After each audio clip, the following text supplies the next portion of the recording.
Nah, kalau nggak salah benar. Saya langsung saja mau sharing materinya. Pertama untuk nanti dari peluang kerjanya apa-apa aja sih di industri telekomunikasi.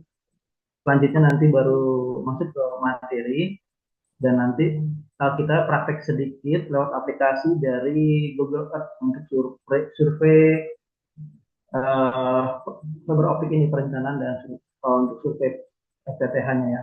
Dan juga nanti untuk radio wireless nanti ada pakai e-expedition survei. Oke, saya mau sharing materinya.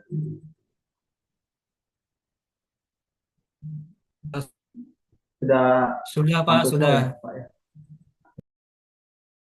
Dia field engineer atau teknisi jaringan di industri telekomunikasi. Nah, ini kita perlu memberikan pencerahan dulu untuk kepada siswa ya pastinya. Untuk bagaimana sih dia punya visi ke depan, pandangan gitu. Supaya mereka setelah lulus dari SMK ini seperti apa aja sih yang akan mereka bisa capai gitu dengan skill yang nanti kita pelajari, kita sharingkan kepada mereka, ya.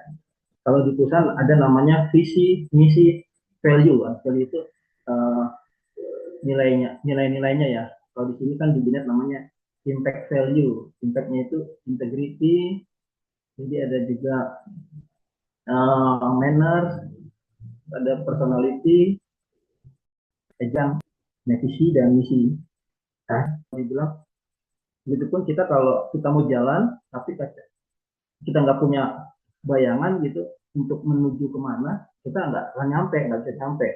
Jadi setiap kita harus punya uh, pandangan ke depan gitu. Visi itu sendiri adalah artinya bisa dikatakan pandangan atau wawasan ke depan, namun yang paling umum digunakan adalah visi sebagai cita-cita jangka panjang. Jadi untuk uh, setiap khususnya siswa ya harus punya visi jangka panjang itu apa-apa aja ke depan. Selama mereka belajar gitu di bangku sekolah sama 3 tahun ini, apa aja yang belum mereka persiapkan. Ya, ini harus punya visi. Seperti juga kalau ilustrasi yang lain juga ada yang seperti kapal berlayar gitu, kalau nggak punya arah tujuan ke pelabuhan yang mana yang mau dituju, dia nggak akan nyampe. Ya mungkin seperti itu yang perlu kita sampaikan, harus punya visi. Nah, di dunia kerja telekomunikasi akan jadi apa-apa aja. Setiap siswa TKJ itu bisa jadi BTR engineer, bisa jadi engineer fiber optik, bisa jadi engineer radio wireless, engineer radio mikro atau AV plan ya, di vendor-vendor seperti Huawei, ZTE, engineer satelit bisa di PSN, bisa di Starlink ya sekarang ini yang digunakan, dan juga ada engineer BSC, NOC, MSC ya di data center juga. Mungkin ada yang mau ditambahkan juga dari bapak-bapak, apa ada lagi profesi di luar dari ini semua di TKJ?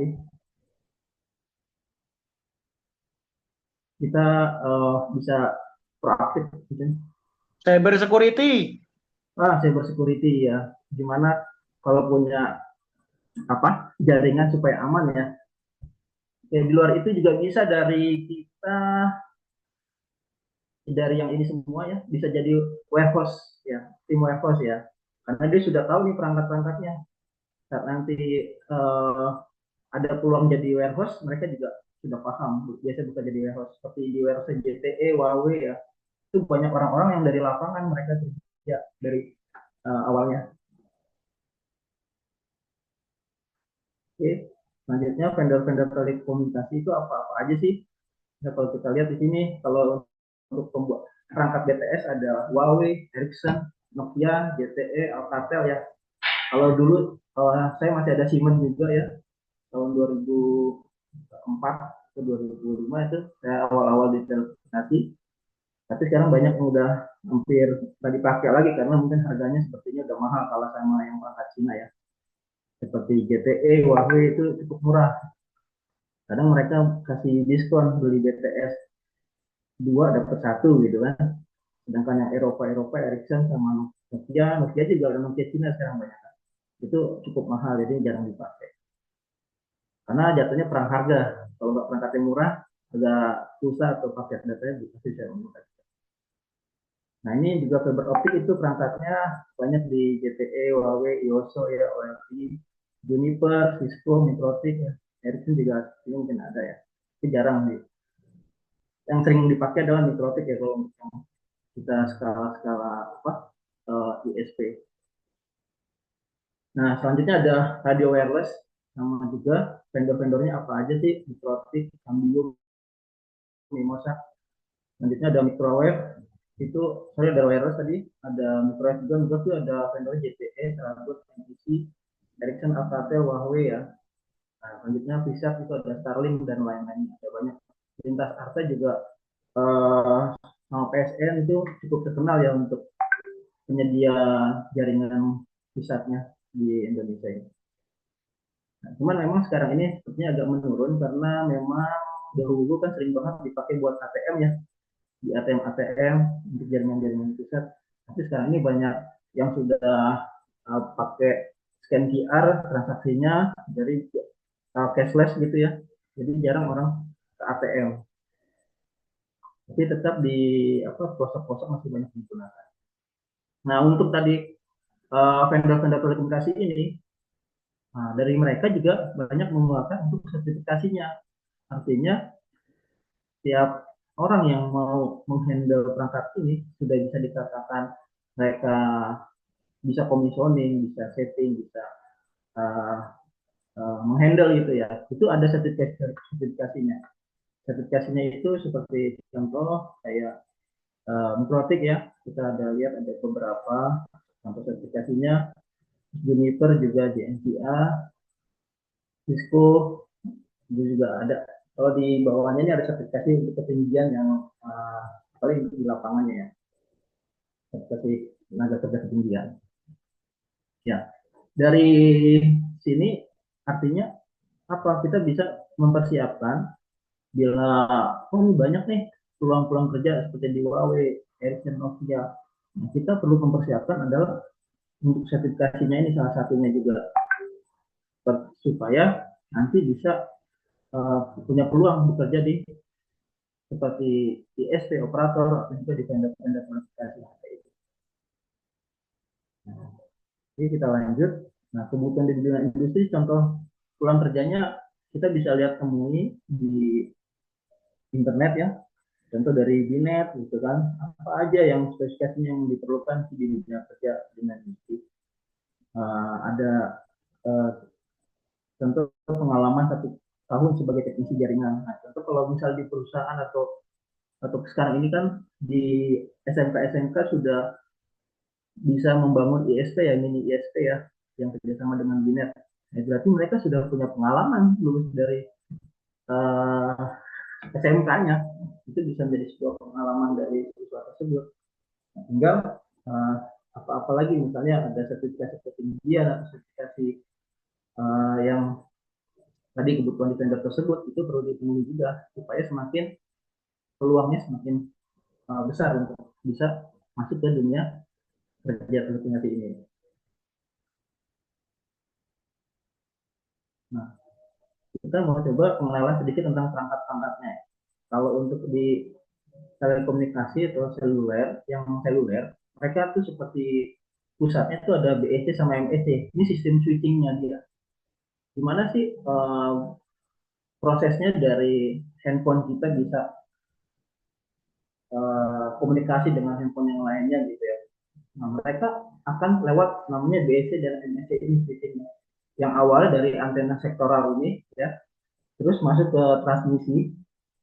Transmisinya itu ada fiber optik, ada radio wireless ya. Kalau di sini pakai radio microwave, sorry, pakai radio microwave. Ini di sini BTS ini pusatnya atau otaknya namanya BBU ini. BBU itu pusatnya dari si BTS itu.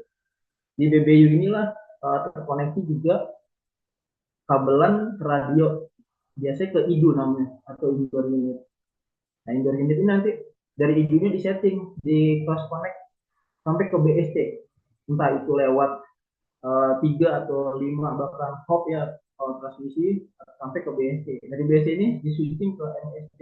MSC juga di switching kayak misalnya MSC-nya XL, dia di switching ke MSC-nya yang Telkomsel. Jadi dari MSC Telkomsel masuk ke BSC-nya Telkomsel, baru ke handphone yang BTS yang ada di sekitar orang melayani itu, yang kita hubungi itu gitu. Baru itu bisa bekerja semuanya. Nah itu ada sistem namanya interkoneksi di BSC-nya atau MSC-nya. Dari pastinya ada cross connect dulu nih dari awal dari BTS lewat transmisinya. Nah, itu ini gambarannya ya, cara kerjanya di telekomunikasi BTS, di mana dari pertama orang ini ya, cara si A melakukan panggilan ke B. B-nya itu ada di ujung kanan, yang paling kanan. Maka BTS mengirim data ke BSC dan diverifikasi oleh modul switching MSC, kemudian MSC meneruskan ke BSC terdekat dengan lokasi B. Nah, ini BTS yang terdekat dengan lokasi B di sebelah kanan ini.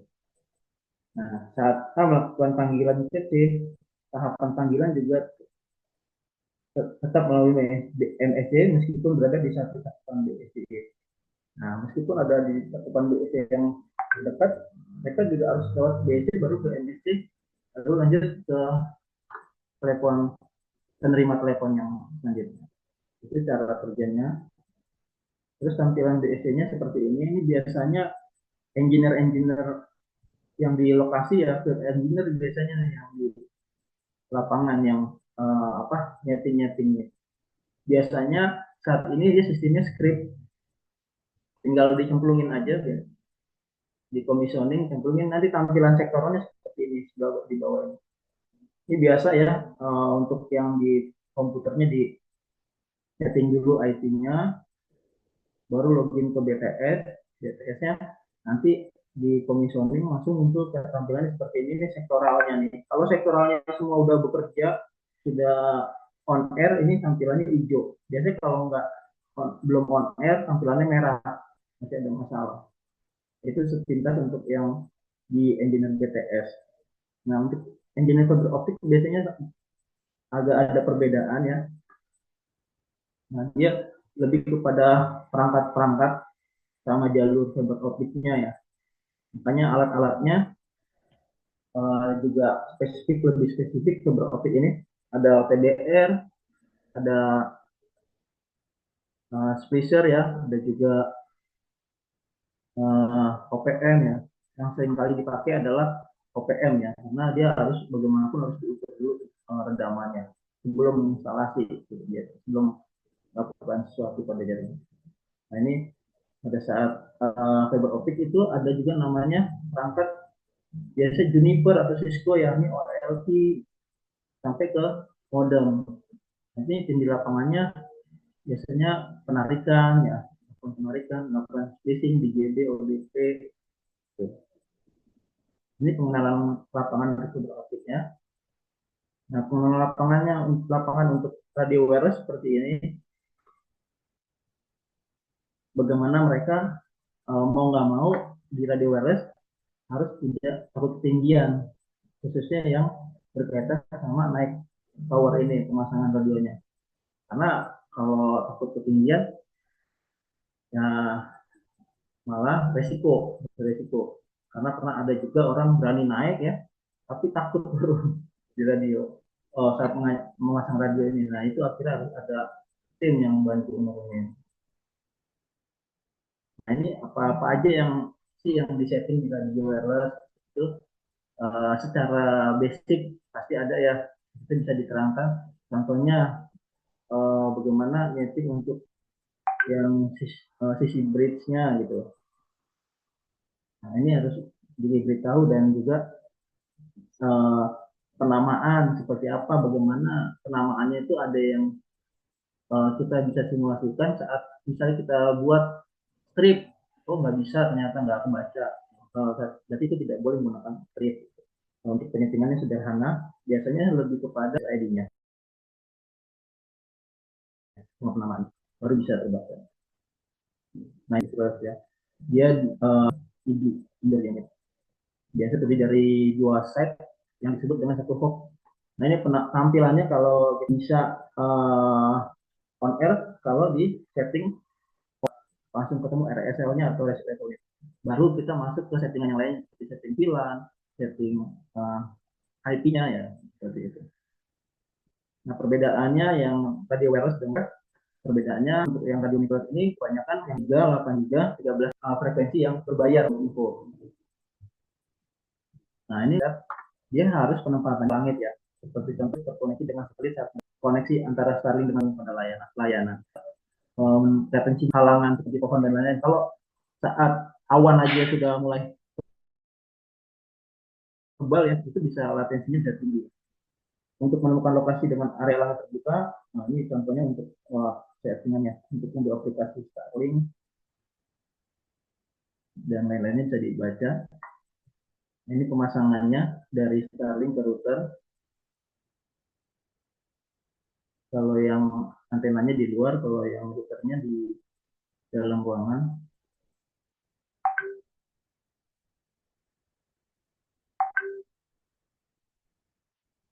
Nah ini gambarannya kalau saat kita bisa komunikasi satelit itu di satu sisinya lagi pakai satelit juga ya supaya menerima bisa transfer dan menerima data receive dan uh, sending data ya TX dan RX. Nah berikutnya yang biasanya di back office ya, di back office ini ada NOC, OMC, TAC dan expert. Ini pengalaman lapangannya. Nah ini biasanya bagian-bagian yang di BSC ini yang switching gitu ya, kalau ada apa mereka di BSC itu penambahan DTS, nah, mereka yang nge-create biasa ada IT plan-nya, ada orang-orang yang memang di sana selalu standby buat menambah data-data yang aktif ya. Ini untuk NSC-nya tampilan seperti ini. Nah, biasanya kalau NOC-nya tuh dia akan tampil semua seluruh Nusantara. Misalnya kalau di BTS seluruh Nusantara BTS-BTS yang ada. Kalau di IST kita seluruh dari jaringan kita tampil gitu. Itu tugasnya NOC dia ngomong gitu. Nah, OMC biasanya lebih kepada support kalau ada trouble. TAC biasanya lebih kepada yang expertnya. Kalau ada kondisi kendala yang agak berat, itu biasanya TAC yang support. Kalau untuk bantu on air in itu biasa dari NOC atau OMC. Ada trouble di transmisinya, biasanya OMC. Nah ini ada ininya, apa pengertiannya, penjelasannya untuk NOC itu singkatan Network Operation Center ya. Adalah pusat pengendalian yang digunakan untuk memantau dan mengelola kinerja serta keandalan jaringan telekomunikasi. Kalau OMC adalah pusat yang bertanggung jawab untuk mengelola, memonitor, dan memelihara operasi jaringan telekomunikasi. TAC bertanggung jawab untuk memberikan dukungan teknis kepada pelanggan atau operator jaringan, baik itu dalam bentuk pemecahan masalah, pengelolaan sistem, atau memberikan bantuan teknis lainnya terkait dengan layanan perangkat telekomunikasi. Jadi di banyak kan orang-orang ini di center ya, di pusat ya, yang ada di BSC yang OMC-nya. Jadi seperti itu, dan spesifikasi pekerjaan-pekerjaannya sudah saya jelaskan ya. Tinggal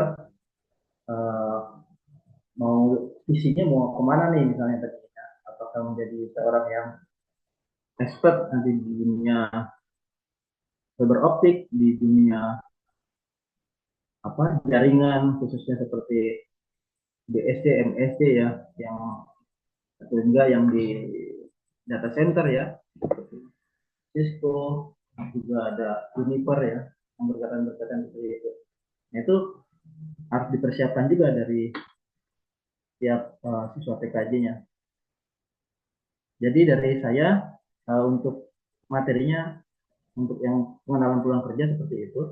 Apa ada yang mau disaringkan dan didiskusikan bapak-bapak ya di sini?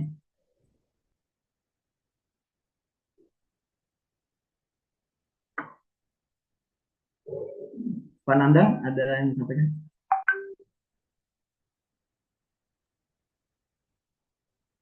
Pak Boy mau nanya, Oke, ya. kalau Starlink itu sekali beli apa ada paket langganannya? Saya belum pernah nyoba. Oh, untuk yang Starlink ya. Starlink itu kan paketan, Pak Taufik. Dia apa sama bayar paket berapa gitu kan, tergantung kita. Nanti itu beda dengan beli perangkatnya. Perangkatnya tetap beli. Gitu. Oh, terus tetap langganan berarti. Tetap langganan ya.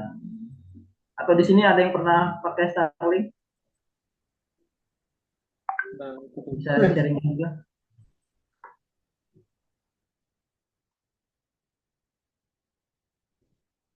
Pak Topik berminat mau pakai Starlink? harus dicobain kalau nggak tahu rasa, biar tahu rasanya. Oh, biar tahu rasanya ya. Betul. Nanti kita coba praktekkan itu. Iya, biar bisa cerita. Iya, bisa langsung komparasi lah juga ya dengan jaringan Informasi. beroptik. Betul. Siap. Eh, ya, bapak-bapak yang lain ada yang mau sampaikan? Jadi kita pengenalan tadi peluang kerja apa-apa aja sih di dunia telekomunikasi. Dari poin materi ini, apakah ada yang mau ditanyakan?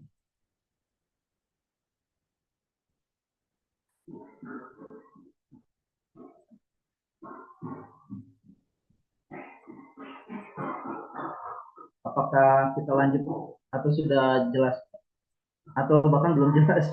Lanjut aja Pak, lanjut. Eh, Lanjut aja ya. ini kan nanti mungkin bapak-bapak di sini akan banyaknya mengajar ke siswa kelas industri ya Pak ya. Dan di sini mungkin dari Pak Boy, dari materi prospek karir ini atau peluang kerja FE ini apa aja mungkin Pak yang perlu ditekankan gitu, yang bisa siswa pahami dan nantinya yang menjadi harapan dari kita dunia industri ataupun dari Bapak sebagai expert yang mengajar seperti itu Pak. Ya, oke. Terima kasih. Jika kalau saya tadi ada sempat menyampaikan di sini ya, di apa? Di vendor telekomunikasi dan juga sertifikasi. Yang saya coba apa rasakan sih ya di 20 tahunan ya kerja di dunia telekomunikasi ini sangat penting kita pahami vendor-vendor telekomunikasi itu apa aja sih. Seringkali kita uh, kerja di jaringan tapi nggak tahu nih jadi apa-apa aja sih vendornya.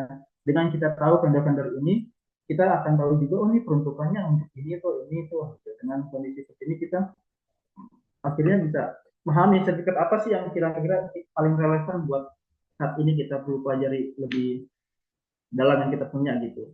Misal contohnya kita nggak mungkin terlalu mahal nih buat Cisco gitu yang bisa punya.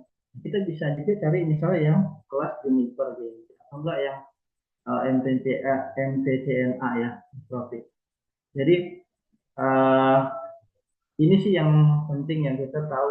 Jadi saat nanti ada lowongan kerja misalnya di uh, ada buka lowongan kerja misalnya PT Ericsson atau PT Nokia, PT JTE. Nah itu dari situ kita coba pasti kita lihat apa aja sih yang mereka butuhkan.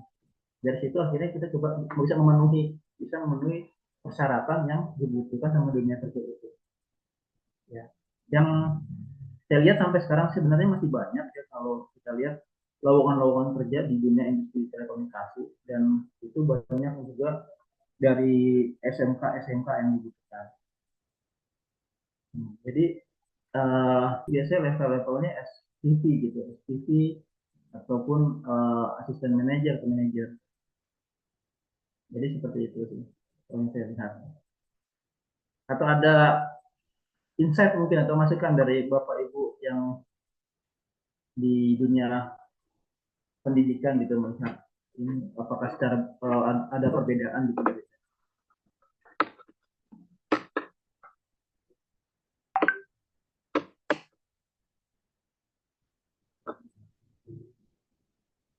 Mangga Bapak Ibu, Bapak-bapak silakan. Apakah di Terkadang kita nggak paham mau kemana Pak Boy. Kenapa, Pak Taufik? Terkadang mereka nggak paham mau kemana sebenarnya. Nah, Pak Boy, ya, izin bertanya Pak Boy. ya Pak.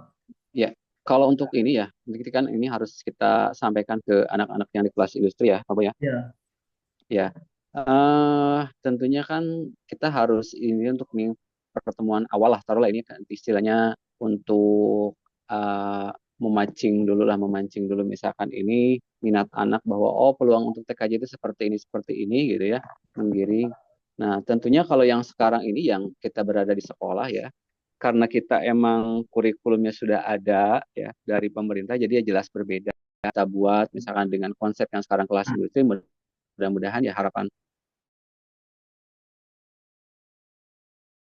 dia sudah tahu jelas arahnya harus kemana gitu. ya, oke Pak Ananda. Nah, itu juga yang memang jadi tugas dari Binet Akademi Pak ya, untuk mempersiapkan supaya sejalan nih materi-materi yang ada supaya bisa sejalan dengan kurikulum yang sudah ada di sekolah ya Pak ya, Ananda.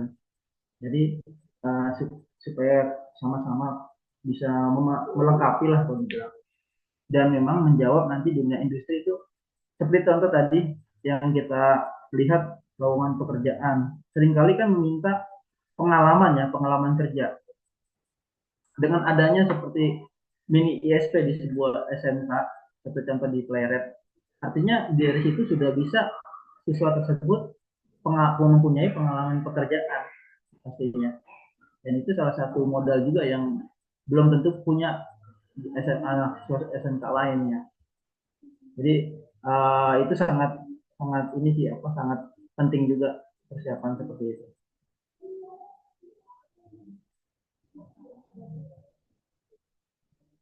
Oke, kalau seperti itu sambil berjalan aja ya. Kalau Bapak kita masuk ke materi yang lain.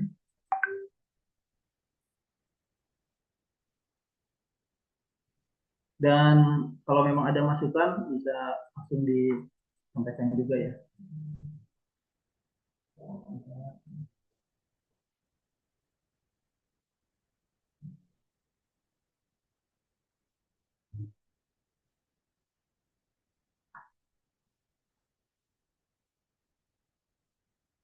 Uh, Recordnya bisa saya matikan dulu sebentar ya. Mau pindahin ini.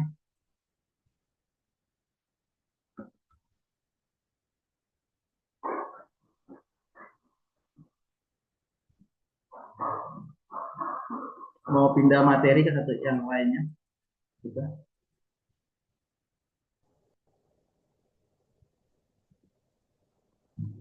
Oke.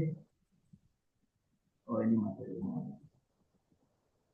Kita masuk ke robot optik.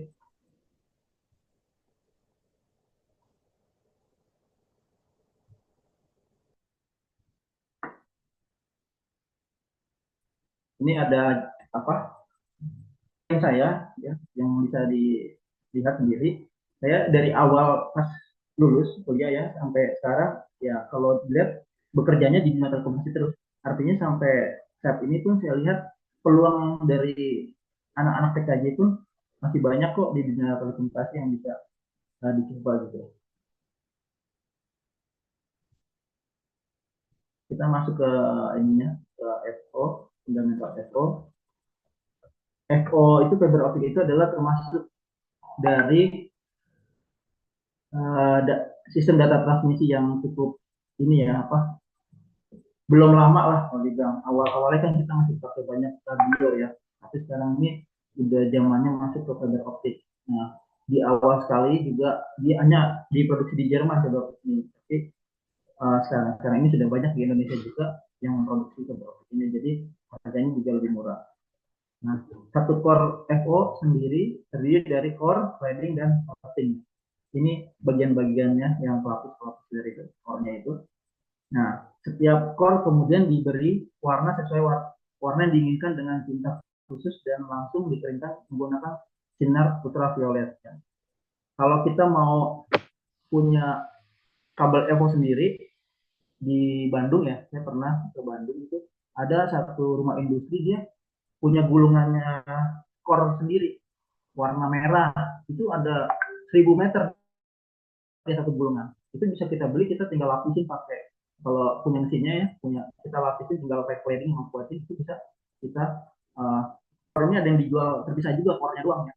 Ada juga yang langsung warna-warnanya, nanti kita coba core dengan warna yang sudah diurutkan sesuai warna, kemudian dimasukkan ke dalam building component sebelumnya agar core terlindungi dari kita sebut dengan kabel-kabel besar. Tapi kalau untuk kabel drop core gitu yang kecil-kecil itu nggak ada tubnya ya, langsung ke core-nya. Nah, tubnya ini mendefinisikan, menggambarkan urutan-urutan kabel tersebut. Jadi warna misalnya biru itu pasti nomor 1 ya, urutannya nomor 1. Sama tuh kalau orange nomor 2 ya. Tub orange juga nomor 2. Nah, selamat bergabung Pak. Ya. Nah, kita urutan-urutannya ini sudah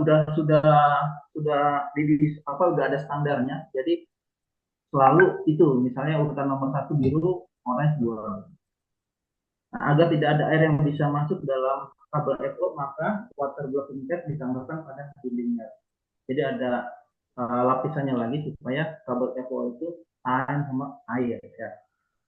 Untuk perlindungan selanjutnya ditambahkan armitiat support tali yang menambah jaket FO untuk dan aluminium sebelum FO diberi jaket keluar dengan warna sesuai permintaan. Nah, report ini ada spray tali bangunan warna putih, nanti kalau ada kabel FO bisa dilihat. Nah, itu fungsinya juga untuk mengupas kabel FO itu. Jadi kalau kabel FO yang kabel besar itu yang isinya 12, 24 sama 96 yang 48 itu kalau kita mau ngupas itu cukup susah. Nah, kita perlu bantuan namanya report ini. Seperti tali bangunan warna putih gitu. Kita pertama tidak langsung mengupas kabel FO itu langsung panjang, tapi kita dulu kupas seukuran jengkal gini biasanya. Ukuran jengkal kita kupas, baru kita ambil tali putihnya itu, baru kita bisa kupas kabel FO itu sepanjang 1 lengan. Nah, itu untuk kita bikin JB ataupun juga bikin biasanya di manhole ya, untuk kabel-kabel besar kabel FO.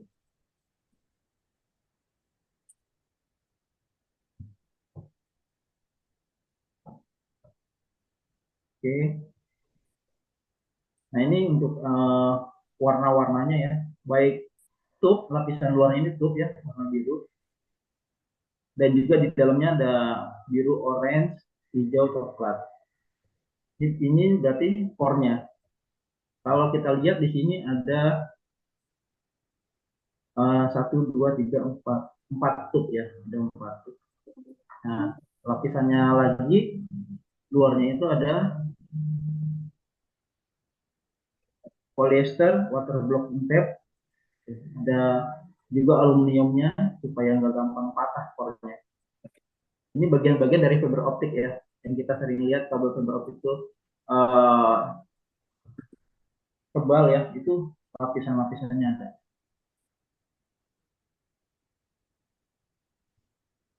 Ya, nah ini untuk fisiknya, kondisi fisiknya untuk kabel fiber optik itu biasa kita beli satu asbel ini. Satu asbel itu biasanya panjangnya 3 km, berarti 3000 meter. Berarti kalau kita mau gelaran sekitar 12 km, kita perlu beli sekitar 4 seperti ini. Nah, untuk operator-operator telekomunikasi ataupun juga ISP ya, biasanya dia beli dan dia minta dilabelin supaya pada saat ada FO cut lebih mudah melihatnya, ini kabel siapa ya. Biasanya kan satu jalur itu penuh ya kabelnya, ada kabel dari ISP lain juga. Nah, lalu supaya memudahkan biar percepatan bisa tahu kabelnya punya siapa, itu biasa digaris. Misalnya punya MTI garisnya warna kuning gitu. Nah, ini kalau ini misalnya punya Indosat ya garisnya warna biru. Nah, terus ada tulisannya, kalau nggak ada garisnya biasanya ini apa, FMI ya, media. Nah, itu untuk tampilan fisiknya kabel-kabel optik. Nah, ini satu ini isinya ada yang 96 core ya, ada yang 48, ada yang 24 juga ya, ada bahkan yang lebih sampai 200-an ya. Nah, di dalam ini ada tubnya, satu tub itu isinya biasanya 12 core. Nah, itu untuk kabel besar. Nih kabel kecil buat drop core, buat masuk ke rumah-rumah, FTTH. Nah, ini lapisannya ada juga. Nah, ini ada yang 3, ininya kita lihat, ada yang 3, ada yang 2. Nah, yang 3 seperti ini lebih aman dibandingin yang 2. Kalau yang 2, pada saat dikupas ini kan kawat yang satu ini yang lebih tebal ini biasanya buat di tiang, buat ikat di tiang. Jadi pada saat ikat di tiang, 2 kawat ini melindungi si core di dalamnya ini. Nah, tapi kalau andai kata kita beli drop core kabel yang 2 kawat.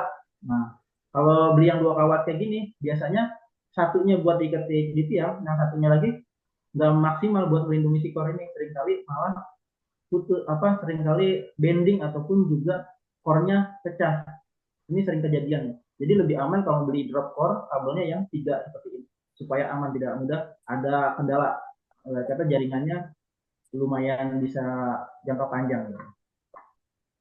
Nah, untuk jenis kabelnya dinamakan G657 kodenya ya, serat yang tidak mudah bengkok. Nah, ini support string wire, string member, optical fiber, outer cell. Ini yang 3, contohnya 3 kawat ya. Biasanya kalau beli kayak gini dalam asbelan gini, ini 1000 meter biasanya kalau yang drop core ini.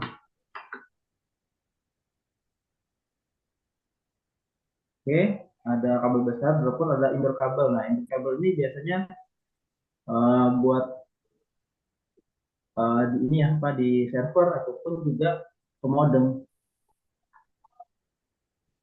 Nah, ini kabel indoor digunakan untuk instalasi jalan gedung menghubungkan kotak dari ini ya,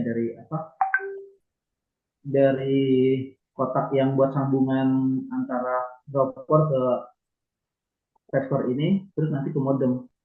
Itu ada namanya, saya lupa, kalau pernah lihat kotak putih ya, kotak putih kecil. Nah, itu biasanya buat tempat sambungan ya. Ini bagian-bagiannya, kabel harus tahan api. Untuk ini berarti bahan kabel tidak mudah terbakar. Kenapa ditaruh di indoor ya, supaya dia tidak mudah terbakar. Low smoke, zero halogen, kabel harus rendah asap dan bebas halogen. Ini sektor juga harus rendah asap ya. Jadi kalau kebakar nggak banyak menimbulkan. Kabel flexibility. Nah, ini karena suka ditekuk-tekuk, dia harus fleksibel kabelnya. Nah, ini jenis kabelnya dia 36 G657 kalau untuk yang sektor ini. Untuk kabel indoor disarankan dengan serat optik anti tekuk atau tahan tekuk dan sensitivity. Serat optik ini lebih kuat dan tidak mudah mengalami potongan performa. Jadi karena memang harus ditekuk-tekuk, dia harus disesuaikan ya menggunakan namanya tester ini. Jadi kalau misalnya kita mau pakai sambungan di server menggunakan kabel DW atau dropper, itu kurang pantas, bukan penempatannya buat di server untuk antar perangkat gitu. Nah, ini makanya harus menggunakan yang tester ini. Nah, ini sedikit dari K3-nya saat bekerja di penarikan EVO FTTH harus menggunakan safety. Untuk safety-nya sendiri modelnya yang tiang ataupun juga bisa yang double lanyard ya. Yang penting penggunaannya harus aman. Hanya dililitkan di tiang di depannya saat dia bekerja supaya nggak goyang-goyang dan menyebabkan dia bisa terjatuh.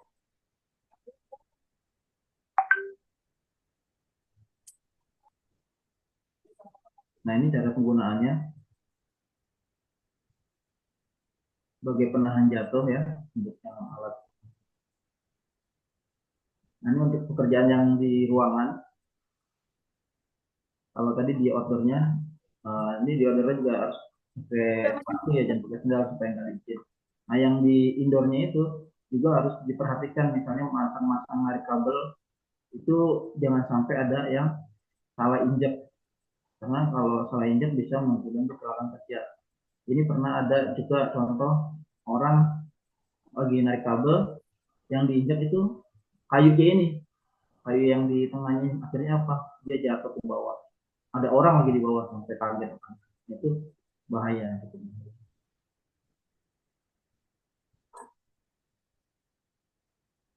Nah, ini untuk ketiganya ya, penggunaan ketiganya. Ketiganya itu terdiri dari penggunaan alat penahan jatuh dan juga safety dari kelistrikan di lokasi ya. Contohnya misalnya pada penarikan di tiang listrik, ya harus dipastikan dulu nih tiang listriknya sama tiang ini tiang listrik atau tiang FO ya, harus beda juga. Jangan sampai yang dinaikin adalah tiang listrik bukan tiang FO, karena nggak bisa membedakan tadi ya. Karena ada juga kan di daerah Bekasi ya yang pernah kita dengar. Jadi ada siswa lagi PKL di salah satu ISP, pada saat dia mau lakukan penarikan dia naik, ternyata itu ada listriknya di tiang itu, akhirnya dia terpental. Nah, itu untuk keamanannya, safety-nya kita harus pastikan juga, selain menggunakan safety ini tadi, memastikan tidak ada radiasi induksi di tiang listrik itu.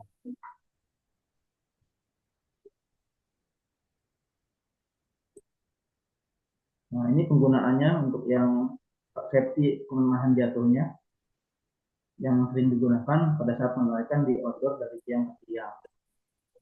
Dia harus menggunakan safety supaya tidak terjadi kecelakaan kerja atau terjatuh ya.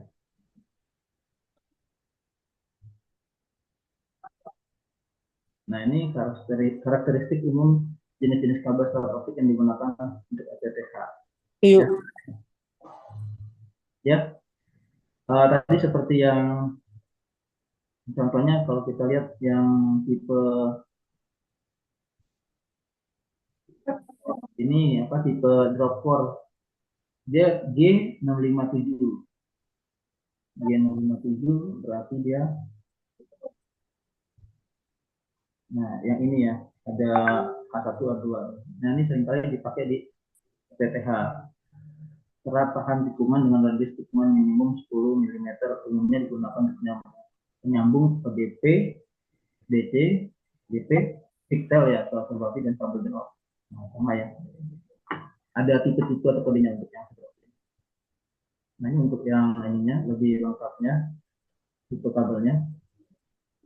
Ada drop core, itu berarti dia ada di aerial, ada single kabel itu ada power trunking ya. Maksudnya aerial sama aerial ini di ini ya, kabel udara ya, seperti tiang. Kalau burial itu dia kabel tanah, HT gitu. Nah, contoh-contoh kabel buat di aerial itu apa-apa aja. Ini ada tipe 8, ada SS ini buat di aerial. Nah, untuk yang di burial ada lagi buat di tanah, itu dia berarti masuk ke padas, masuk ke sabdak ya. Nah, oke, nah ini untuk urutan warnanya, dia ada 12 ya warnanya. Beberapa untuk menghafalkan ada beberapa cara. Salah satu yang kita pakai adalah menyingkat dengan singkatan BOHCAP Mehiku Vivitos ya. BOHCAP itu biru, oranye, hijau, coklat, abu-abu, putih. BOHCAP biru, oranye, hijau, coklat, abu-abu, putih. BOHCAP. Mehiku itu merah, hitam, kuning. Mehiku. Vivitos itu violet, pink, Tosca. Nah, Vivitos. Nah, kalau ada cara lain nggak apa-apa ya. Yang penting bisa hafal urutan warna-warna ini, karena ini dia bukan uh, hanya sekedar warna, tapi ini adalah urutan dari core gitu, dari core atau dari code, supaya hafal, tahu besok-besok kalau ada trouble misalnya, eh, itu yang problem ke klien A, klien A ini dia masuk ke pakai core berapa? Oh, core 9 gitu. Tadi dia pakai core 1, 2, 3, 4, 5, 6, 7, 8, 9, berarti core kuning. Nah, tinggal dihafalin aja sama dia berarti kan. Bocap, bocap, mihiku, pipitos. Oh, berarti yang kuning gitu kan. Nah, core 9 berarti yang perlu didapat. Nah, itu untuk menghafalkan ada beberapa cara ya. Salah satu tadi singkatannya bocap, mihiku, pipitos.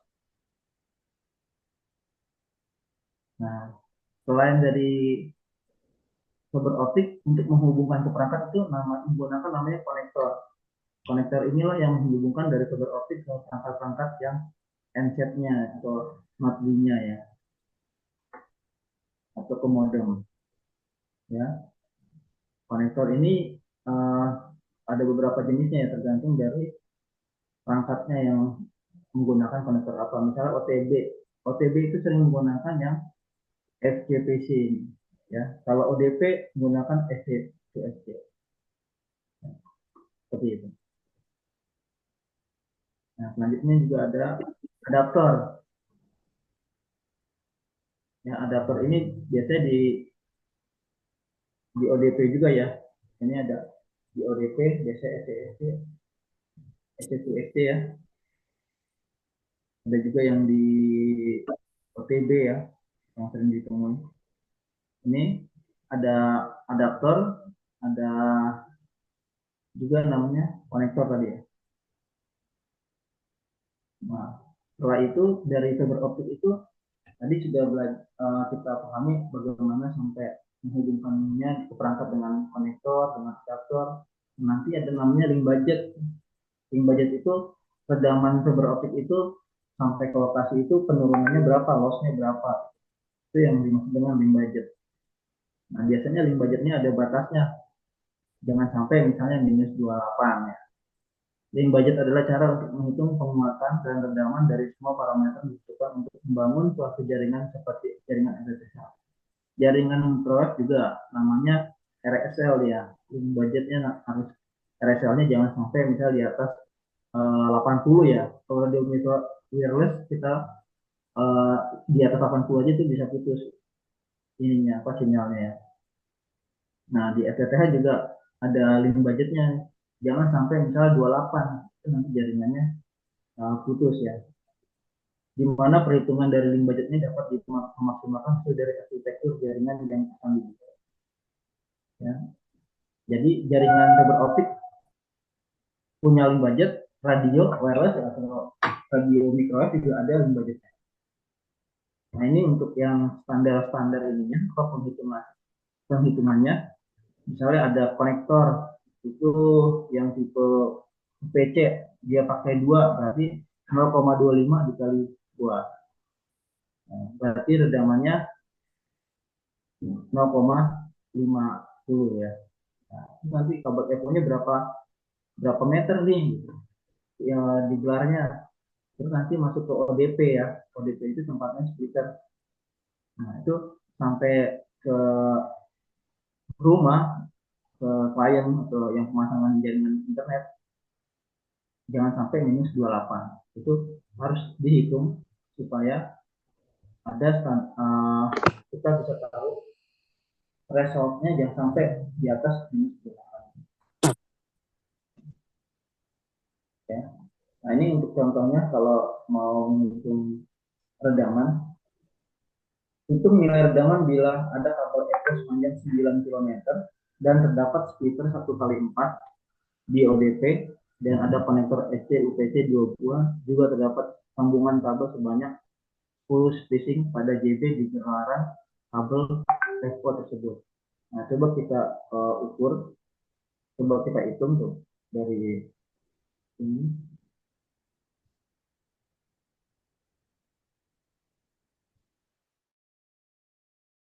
Di sini ada FO 9 km ya. Satu di dari pabrikannya kabel FO itu 1 km itu 0,35 lossnya. Saya coba hitung, berarti 9 dikali 0,35.